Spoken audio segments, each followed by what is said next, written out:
দেখেন নবী সাল্লাল্লাহু আলাইহি ওয়াসাল্লাম বিবিদের সাথে পরহেজগার মুত্তাকি আল্লাহ ওয়ালি মহিলার পৃথিবীতে কে হইতে পারে, ঠিক কিনা? ওমর কথা বলছেন তাদের সাথে, হ্যাঁ, যে তোমরা নিজেদের ক্ষতি করছো এইভাবে তোমরা।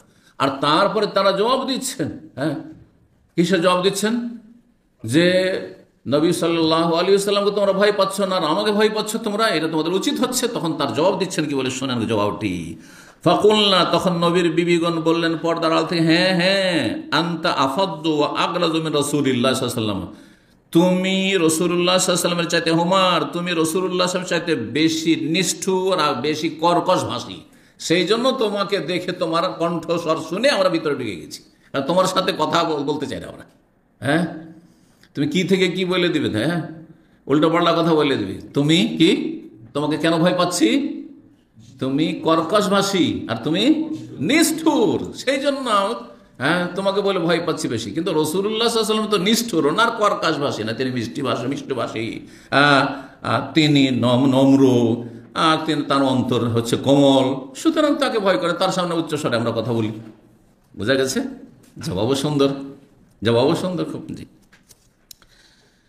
ফাকাল রাসূলুল্লাহ সাল্লাল্লাহু আলাইহি ওয়াসাল্লাম, রাসূল বললেন, ইহান ইবনুল খাত্তাব ওয়াল্লাযী নাফসি বিয়াদিহি, হে খাত্তাবের সন্তান, শোনো শোনো, তোমার আল্লাহর কাছে বড় মর্যাদা রয়েছে, তোমার আল্লাহর কাছে বড় মর্যাদা রয়েছে। হে খাত্তাবের সন্তান, সেই আল্লাহর কসম করে বলছি, যেই আল্লাহর হাতে আমার প্রাণ রয়েছে, মা লাকিয়াকা শায়তানু সালিকান ফাজ্জান কাত্তু ইল্লা সালাকা ফাজ্জান গায়রা ফাজ্জিকা, শয়তান যে কোনো রাস্তায় যদি তোমার মুখোমুখি হয়, তুমি কোনো একটা রাস্তা দিয়ে হাঁটছো আর সামনে জিন শয়তান পড়ে গেছে, যখনই দেখে যে ওমর এই রাস্তা দিয়ে আসছে, তখন ও সেখান থেকে টান দিয়ে অন্য রাস্তা ধরে নেয়, অন্য রাস্তা ধরে নেয়।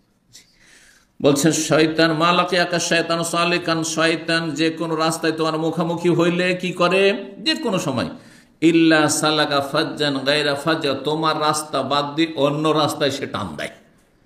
হ্যাঁ, যখন শয়তান, এত শয়তান হওয়া সত্ত্বেও, জিন এত খারাপ হওয়া সত্ত্বেও, তাহলে খারাপ জিন যেগুলো, ভালো জিন মুমিন জিনও আছে, আমাদের এখানে মুমিন জিন থাকতে পারে, কোনো বিচিত্র নেই। হ্যাঁ, আপনাদের সাথে তারা ইলম শিখতে পারে, ভালো ভালো জিন অনেক আছে, মুমিন জিন আছে, মুত্তাকি পরহেজগার জিন আছে, জি, সৎ নেক বান্দা রয়েছে জিনদের মধ্যে। কিন্তু তাদের মধ্যে, মানুষের মধ্যে যত অসৎ রয়েছে তার চাইতে পার্সেন্টেজ বেশি আছে, এটা মনে রাখতে হবে। আর তাদের মধ্যে বদমাইশিটা আদম সন্তানের চাইতে বেশি বদমাইশি রয়েছে। জি। তো জিন শয়তান যখন কাকে ভয় পায়, ওমরকে ভয় পায়, তো মানুষের মধ্যে যাদের মধ্যে কোনো দুর্বলতা আছে অথবা নাই দুর্বল, তারপরও ভয় পাবে, বুঝছেন না? এটা হচ্ছে বলার উদ্দেশ্য। 3600 মর্যাদা, তাহলে বোঝা গেল ওমর রাদিয়াল্লাহু তাআলা আনহু মর্যাদার কথা হাদিস দ্বারা, কত বড় মর্যাদা, যে জিন শয়তান দেখলে টান দেয় অন্যদিকে, এর সামনে যাওয়া, অথচ ওমর দেখতে পাচ্ছেন না যে আমার সামনে জিন শয়তান আছে, দেখতে পাচ্ছেন না, তারপর ভয় পালাচ্ছেন।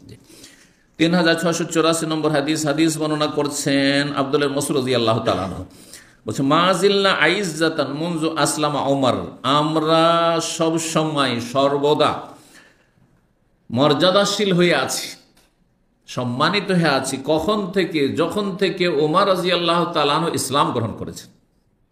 ওমরের ইসলাম গ্রহণের আগে আমরা মক্কায় কাফেরদের কাছে লাঞ্ছিত ছিলাম, নির্যাতিত ছিলাম, কিন্তু যেই দিন থেকে ইসলাম কবুল করেছেন ওমর, সেই দিন থেকে আমরা আজ পর্যন্ত সর্বদাই কি রয়েছি, বড় মর্যাদায় রয়েছি, সসম্মানে রয়েছি। তাহলে ওমর দ্বারা আল্লাহ রাব্বুল আলামিন কত বড় খেদমত নিয়েছেন এবং কত তিনি বীর পুরুষ ছিলেন, আর মুসলিমদের কত বড় তিনি সাপোর্ট হয়েছেন আল্লাহর পক্ষ দিয়ে, তার ইসলাম কবুল করার পরে সরাসরি কেউ অ্যাটাক করবে মুসলিমের ওপর এই সাহস করেনি। এবং প্রকাশ্যে তার ইবাদতবন্দি করেছেন। তার আগে লুকিয়ে লুকিয়ে নামাজ পড়তে হইতো, লুকিয়ে ইবাদতবন্দি করতে হতো, লুকিয়ে ইসলাম গ্রহণ করতে হতো, লুকিয়ে ইসলামের দাওয়াত দিতে হইতো।